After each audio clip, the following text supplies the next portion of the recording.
Now I'm sharing my screen. Can you see the screen? Yes, sir. Yes, Yes, sir. sir.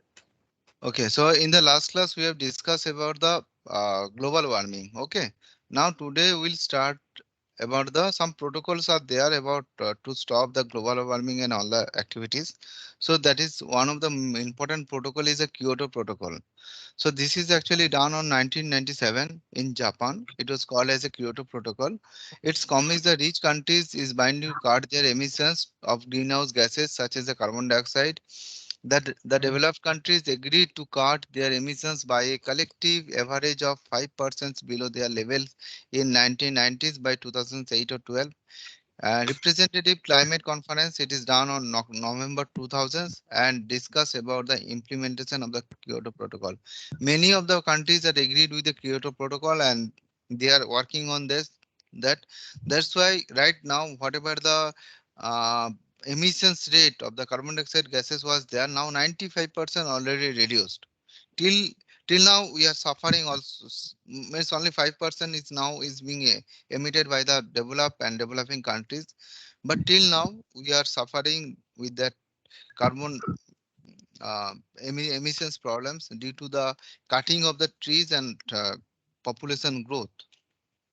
Now ozone layer is a very important layer because in the ozone layer the higher wavelength of the of the UV ray they are used to be captured. The lower portions or lower wavelength of the UV ray there is to be absorbed by the ionosphere, but higher wavelength that especially UVB that used to be captured in the ozone layer, and this is most dangerous and carcinogenic for all.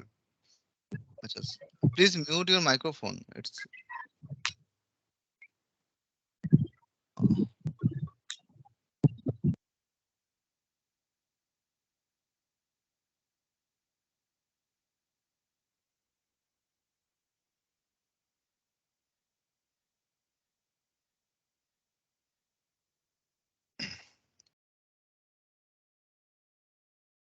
please keep listen. Already I've given you the PPT, so please listen.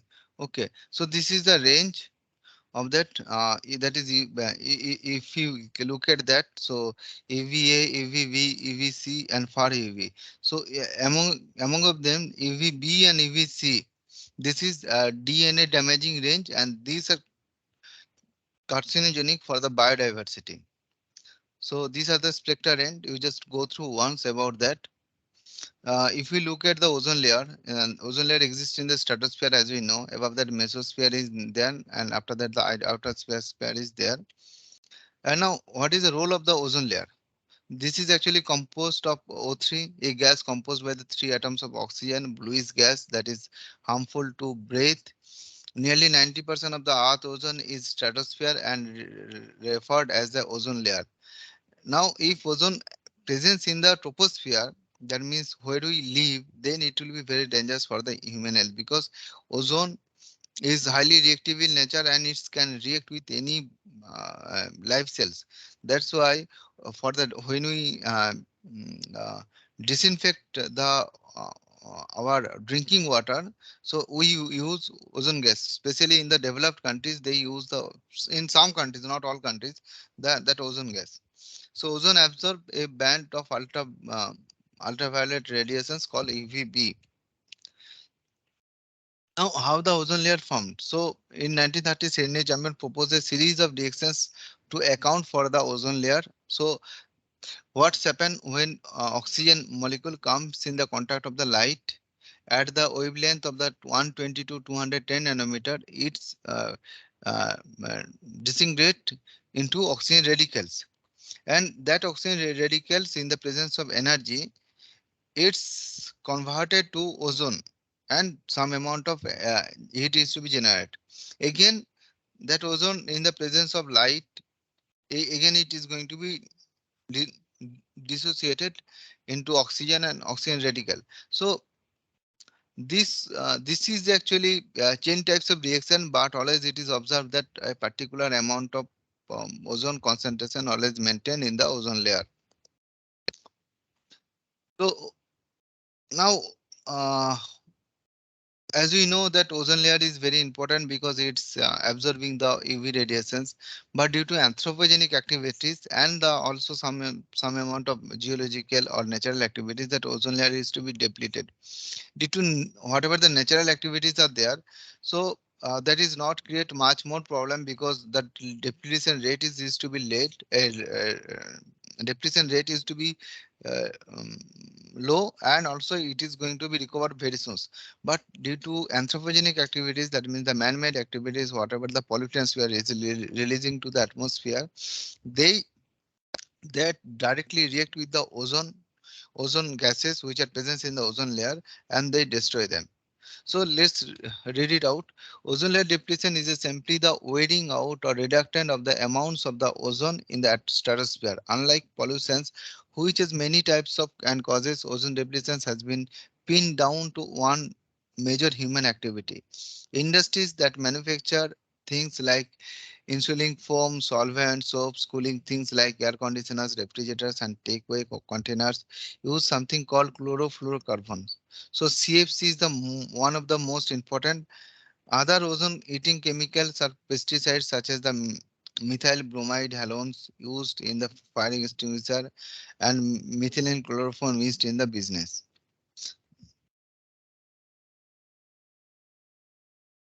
So what's happened actually? We can see the reactions that nitrogen dioxide it converted to NO or NO2, or hydrogen oxides HOX, chlorine Cl, and bromine Br. So these are actually these elements are responsible for the destruction of the ozone. What's happened is, suppose this is Y. So Y react with the ozone and it's from YO plus O2. YO react with the ozone radical, a oxygen radical, and it's become free, and it's from oxygen. So you can see that after the chain reaction, Y become free. Suppose this is a chlorine atom. So chlorine atom react with the ozone, and it's become free. So again, when chlorine become free, again it's react with the ozone. And by that way, one chlorine atom can destroy more than millions of o- ozone atom. So, no, but why you are blaming to the CFCs? Because CFCs contain chlorine. CFCs are chlorofluorocarbons. They are small molecule that contain chlorine, fluorine, and carbon atoms. Usually they are only one to two carbon atoms. CFCs are sometimes called freons. That was their trade name for Dupton.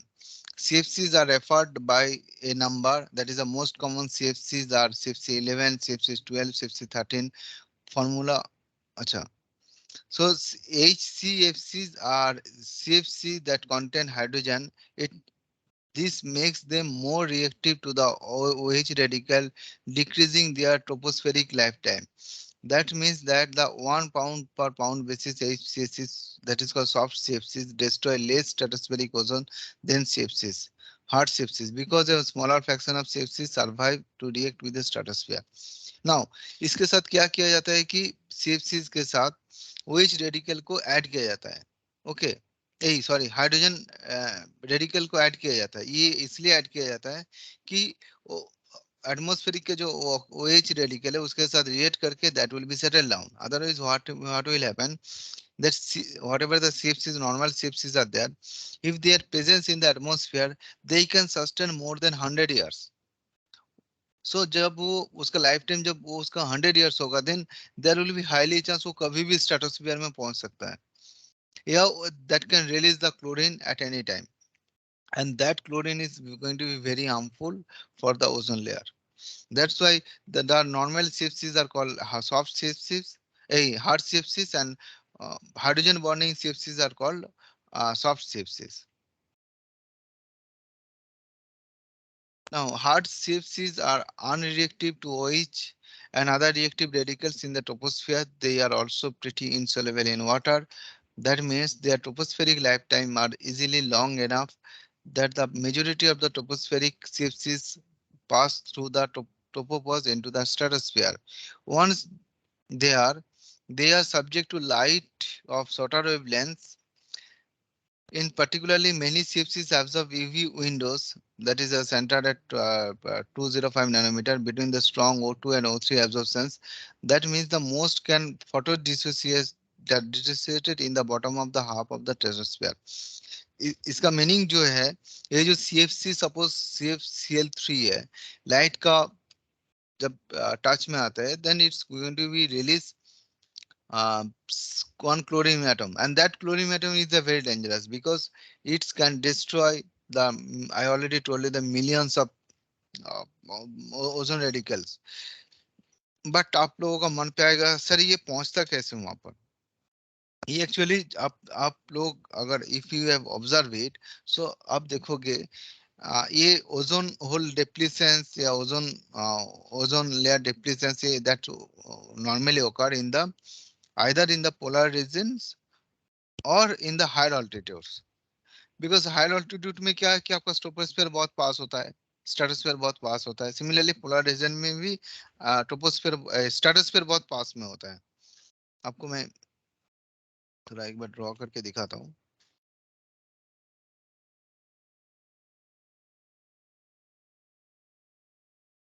ये अगर रात का surface है, I can draw it properly here.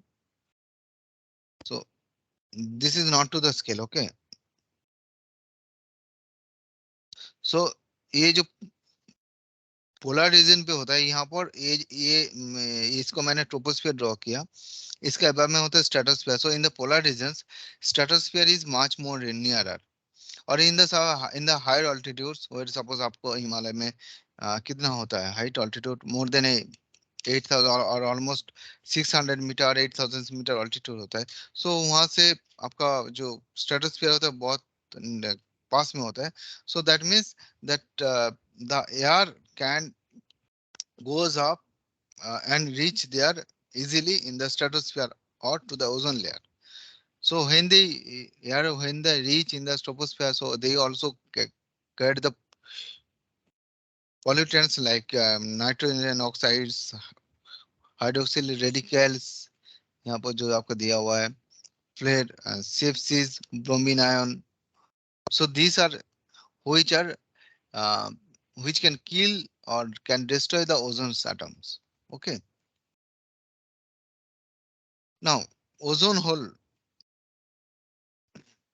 If you look at the picture, ozone hole in the polar region, polar region in 1979 there was no hole, but in 1986 there was a hole, and you can see that it's become bigger.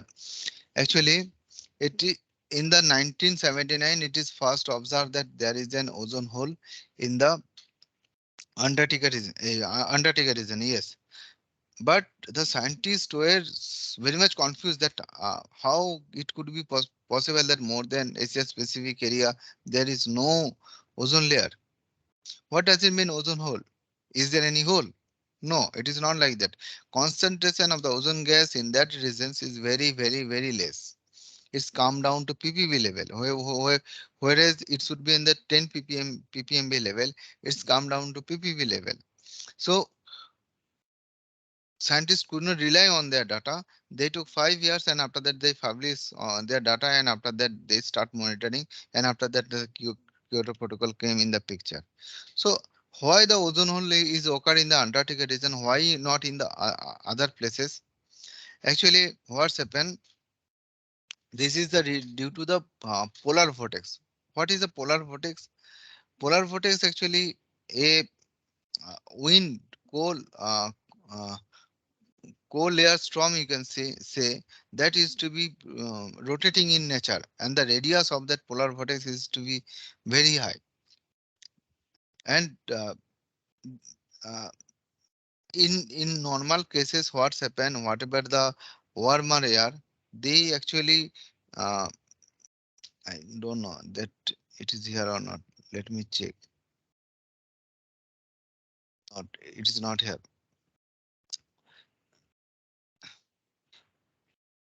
ये जो wind transport phenomenon है होता है, ये दो types का होता है.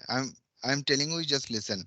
एक होता है लोकल ट्रांसपोर्ट, अनदर होता है कि longer transport. In the local transport wind is to flow locally, and in case of longer transport the wind is to flow from the equator region to the polar regions. Okay, so when wind is to flow, at the time they carried all the pollutants from the equator region to the polar regions, and they reached in the polar regions. Okay, but in the winter seasons, due to polar vortex and which is rotating in nature, that polar vortex does not allow to mix the warmer air which is coming from the equator regions. That means within that the Antarctica regions, extremely cold atmosphere used to be there, and they are used to be upward in nature. मतलब ये इसको एक upward thrust मिलता है जिससे आपका pollutants ऊपर में पहुंच जाते हैं. Now temperature at that time used to be -32, -84, -80 degrees centigrade temperature. That means extremely cold weather phenomenon. And at that extremely cold weather phenomenon, water moisture can exist? No.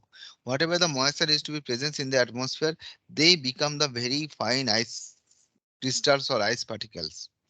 So in the presence of ice crystal and the sunlight, when they reach in the stratosphere, they react that the CFCl3 that release the chlorine. Okay.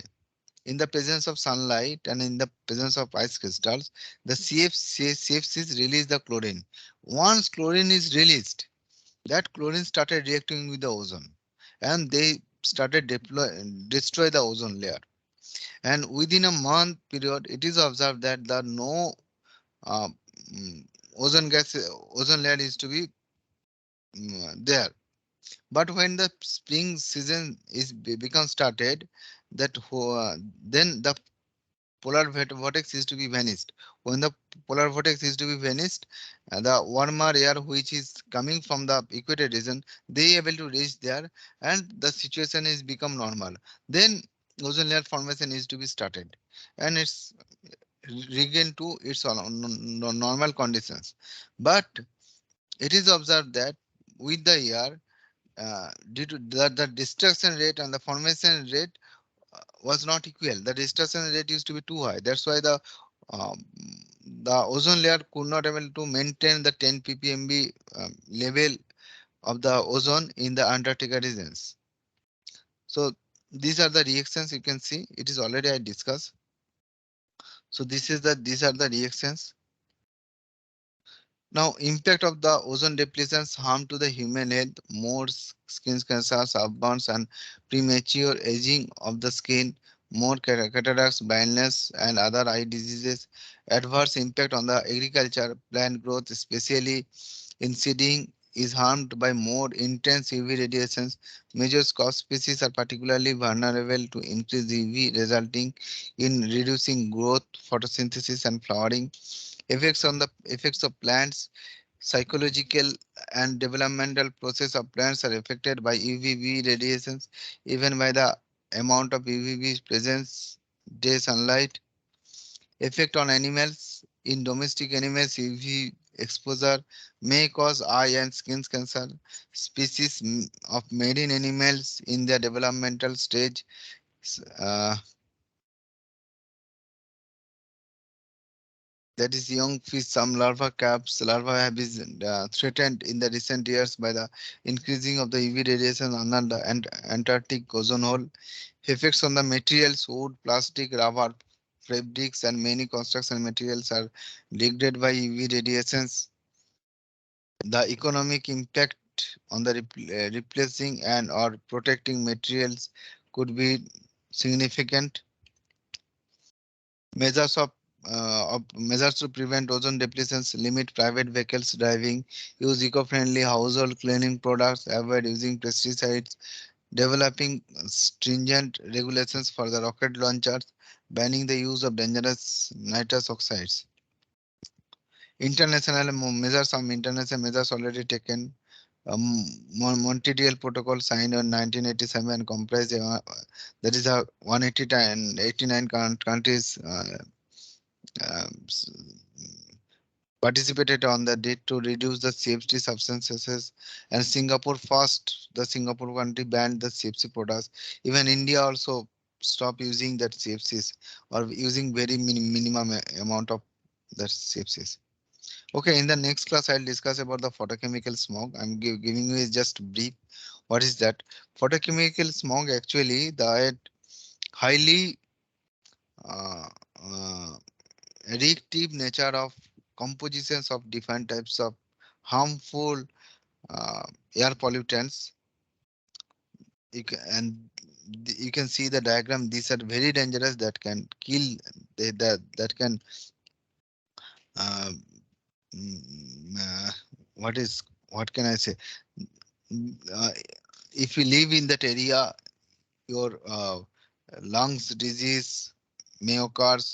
Even it is observed that the life of the people or the average life of the people decreases to 50 to 55 years.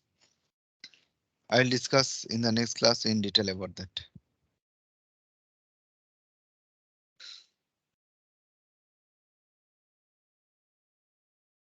So on meeting, let me stop recording.